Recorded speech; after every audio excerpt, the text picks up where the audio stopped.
नमस्कार किसान साथियों, हमारी संस्था अग्रिजीवन फार्मिंग में आपका स्वागत है। आज हम इस वीडियो में सुअर पालन ट्रेनिंग कोर्स पुस्तक के बारे में आपको संपूर्ण जानकारी देंगे कि इस पुस्तक में कौन-कौन सी जानकारी दी गई है और यह पुस्तक कितने अध्याय में लिखी गई है। सुअर पालन ट्रेनिंग कोर्स पुस्तक के बारे में आपको इस वीडियो विस्तार से जानकारी मिलेगी, बस आप इस वीडियो को लास्ट तक जरूर देखिएगा।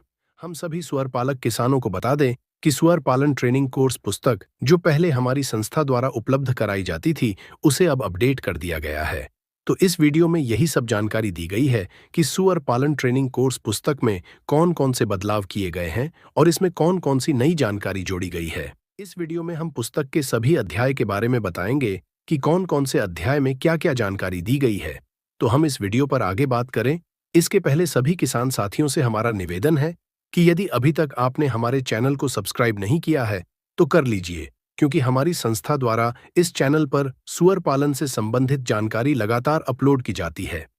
इसके साथ हम आपको एक और महत्वपूर्ण जानकारी देना चाहते हैं कि यदि आप हमारी कंपनी से पहली बार जुड़े हैं और आपको अभी तक कंपनी की ओर से सुअर पालन के लिए कोई कोच या ट्रेनर नहीं मिला है, तो आप वीडियो में दिए गए नंबर पर कॉल या मैसेज करके अपने लिए व्यक्तिगत या पर्सनल कोच या ट्रेनर ले सकते हैं। यह कोच या ट्रेनर कंपनी की ओर से आपको मुफ्त में दिया जाता है, इसका कोई चार्ज नहीं लगता है।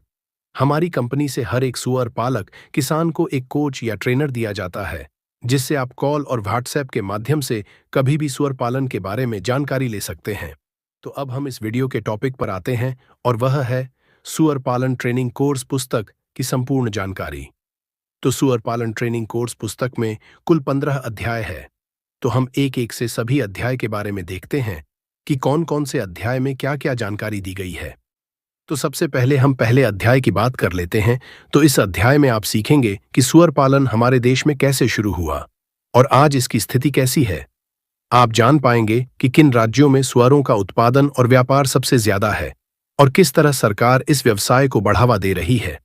साथ ही यह भी समझेंगे कि सुअर पालन केवल आम पशुपालन नहीं है, बल्कि इससे ग्रामीण रोजगार बढ़ता है, महिलाएं और युवा स्वरोजगार के अवसर पा सकते हैं और समाज में सकारात्मक बदलाव आते हैं।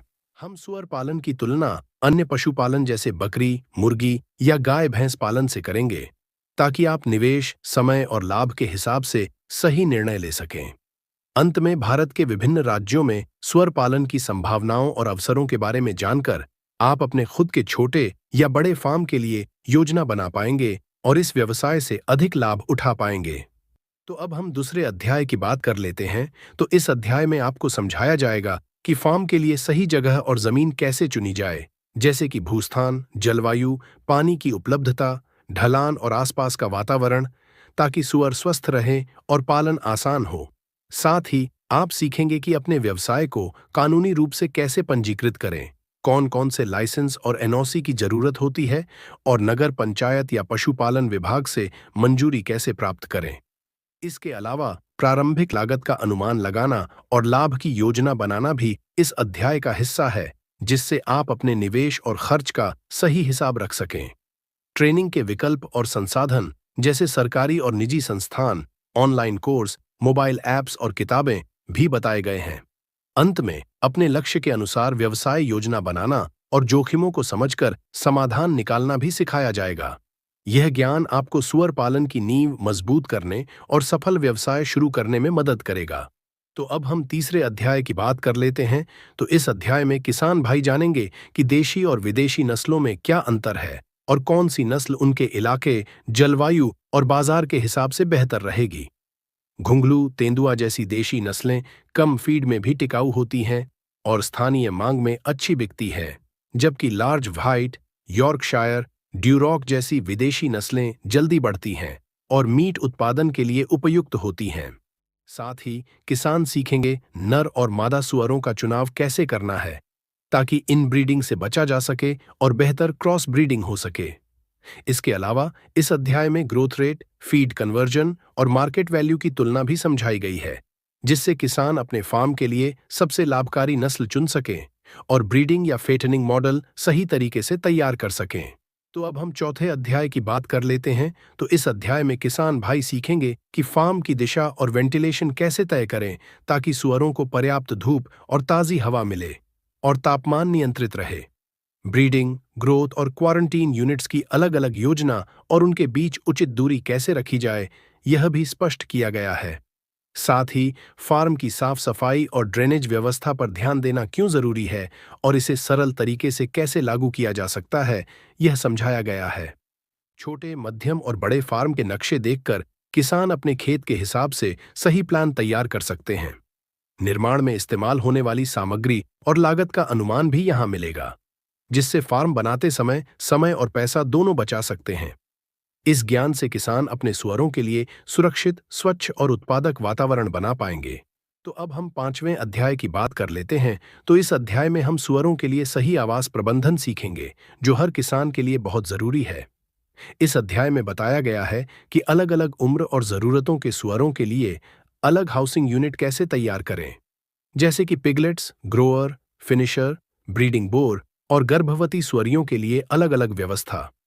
साथ ही फारोइंग पेन की खास संरचना और आरामदायक माहौल बनाने के तरीके समझाए गए हैं।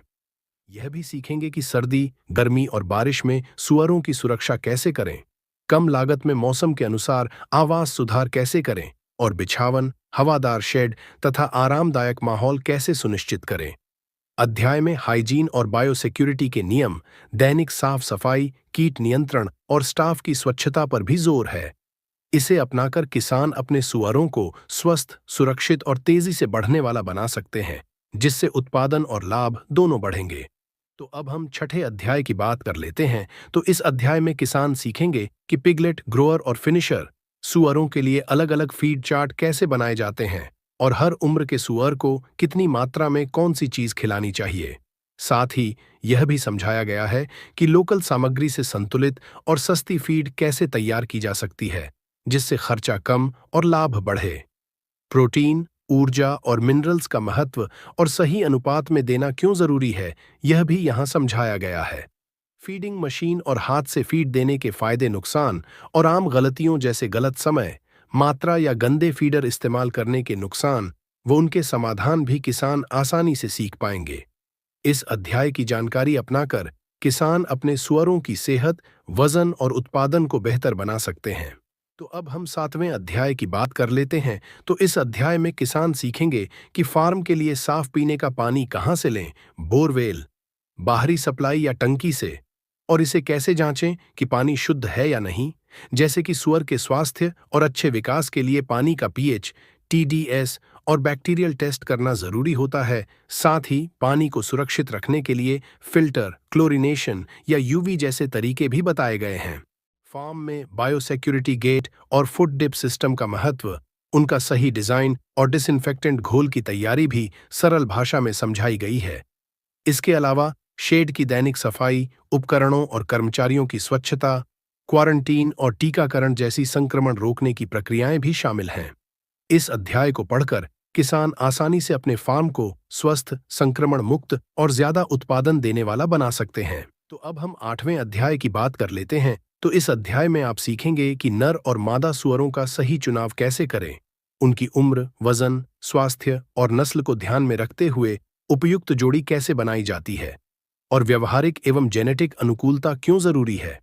इसके साथ ही हीट साइकिल को पहचानने के आसान तरीके बताए गए हैं, ताकि सुअर सही समय पर ब्रीडिंग के लिए तैयार हों और गलती से समय न खोए। आप नेचुरल ब्रीडिंग और कृत्रिम गर्भाधान एआई के फायदे, सीमाएं और लागत तुलना समझेंगे और जानेंगे कि आपके फार्म के लिए कौन सी विधि बेहतर रहेगी।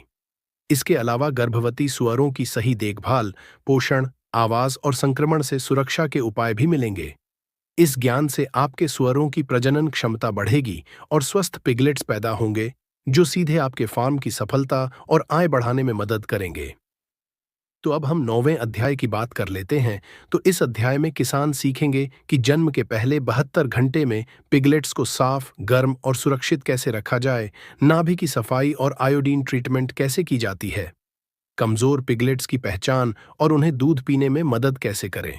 साथ ही कोलोस्ट्रम फीडिंग का महत्व, समय पर आयरन इंजेक्शन या ड्रॉप्स देने के तरीके और दांत काटना, पूंछ कटाई व जरूरी टीकाकरण जैसी प्रक्रियाएं भी आसान भाषा में समझाई गई हैं।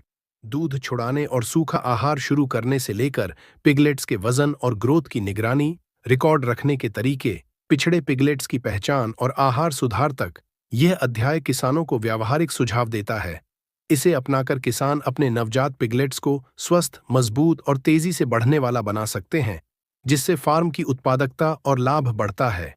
तो अब हम 10वें अध्याय की बात कर लेते हैं। तो इस अध्याय में किसान सीखेंगे कि सुअरों में होने वाली प्रमुख बीमारियों जैसे ASF, CSF, PRRS, ई कॉली, पास्टरेला, स्ट्रेप्टोकॉकस और परजीवी रोगों जैसे मेंज, वर्म्स, एक्सटर्नल पैरासाइट्स आदि को कैसे पहचानें और समय पर रोकथाम करें।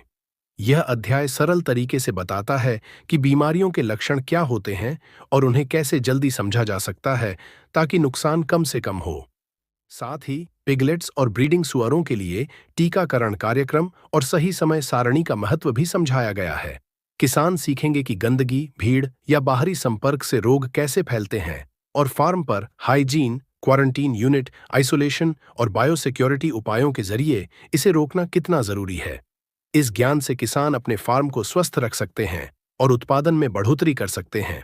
तो अब हम 11वें अध्याय की बात कर लेते हैं। तो इस अध्याय में आप सीखेंगे कि कौन कौन सी दवाएं हर फार्म में हमेशा रखनी चाहिए, जैसे वायरल रोगों, बैक्टीरियल संक्रमण और परजीवी नियंत्रण की दवाएं। साथ ही दर्द, बुखार और पोषण के लिए टॉनिक और सप्लीमेंट्स। आपको दवाएं देने की सही विधियां जैसे इंजेक्शन, ऑरल या स्प्रे भी समझाई जाएंगी। साथ ही फार्म में एक प्राथमिक चिकित्सा किट कैसे तैयार रखें, दवाओं का स्टॉक और एक्सपायरी डेट ट्रैक करना और खत्म हो चुकी दवाओं का सुरक्षित निस्तारण करना भी सीखेंगे। इसके अलावा नजदीकी पशु चिकित्सक से संपर्क करने और सही सलाह लेने के आसान तरीके भी इस अध्याय में बताए गए हैं, ताकि आपका फार्म स्वस्थ और सुरक्षित रहे। तो अब हम 12वें अध्याय की बात कर लेते हैं। तो इस अध्याय में सुअर पालन में रिकॉर्ड कीपिंग और डेटा प्रबंधन के बारे में जानकारी दी गई है। और पुस्तक का यह अध्याय इस बात को सरल और व्यवहारिक तरीके से समझाता है कि कैसे आप अपने फार्म के हर काम का सही हिसाब रख सकते हैं। इसमें आप सीखेंगे कि वजन, टीकाकरण, ब्रीडिंग और बिक्री का रजिस्टर कैसे बनाएं, ताकि हर सुअर की जानकारी आसानी से मिल सके और समय पर दवा या टीका लगाना न छूटे। साथ ही लाभ हानि का हिसाब रखने के आसान तरीके बताए गए हैं, जिससे आप जान सकें कि कौन से खर्च और आय के स्रोत हैं और आपका फार्म कितना फायदा दे रहा है।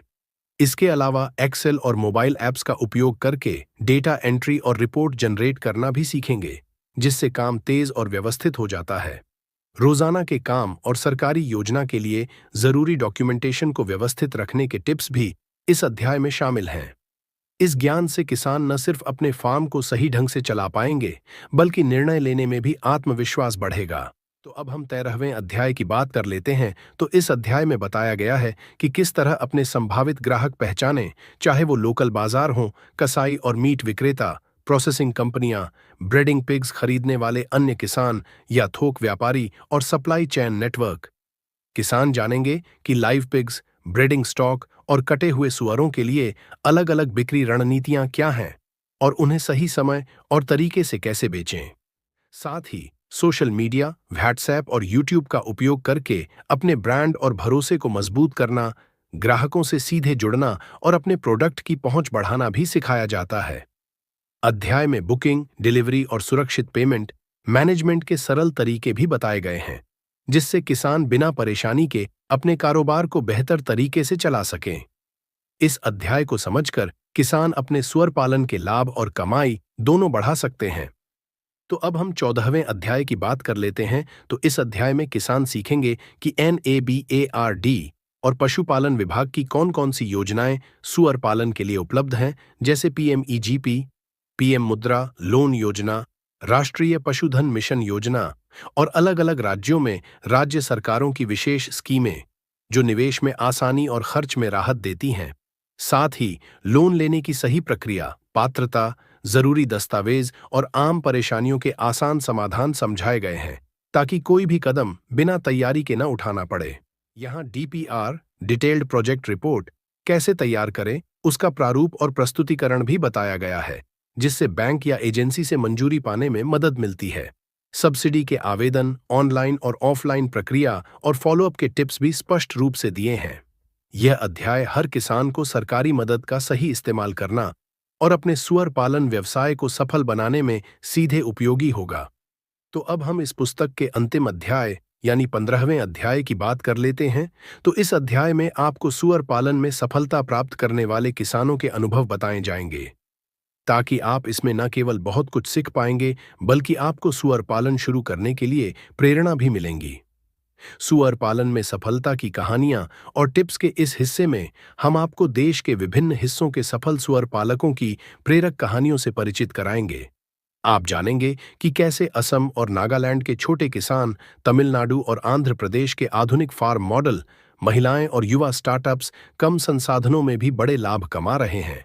नए किसान इस अध्याय से सीखेंगे कि सही ट्रेनिंग, नस्ल चयन, शुरुआती लागत का ध्यान और अनुभवी किसानों की सलाह उन्हें शुरुआत में कैसे मजबूत बनाती है।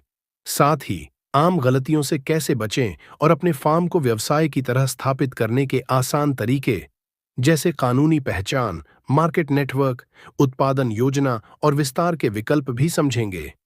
यह अध्याय आपको अनुशासन, धैर्य और निरंतर प्रयास से सूअर पालन में सफल होने की दिशा दिखाता है। तो इस वीडियो में आपको सूअर पालन ट्रेनिंग कोर्स पुस्तक के सभी अध्यायों के बारे में जानकारी दी गई। तो आपको यह वीडियो और पुस्तक की जानकारी कैसी लगी? यदि पसंद आई हो तो इस वीडियो को लाइक करें। इसके अलावा हम आपको एक और महत्वपूर्ण जानकारी देना चाहते हैं कि हमारी संस्था द्वारा अलग-अलग विषय पर अलग-अलग पुस्तकें प्रकाशित की गई हैं, जिन्हें आप वीडियो की स्क्रीन पर देख सकते हैं।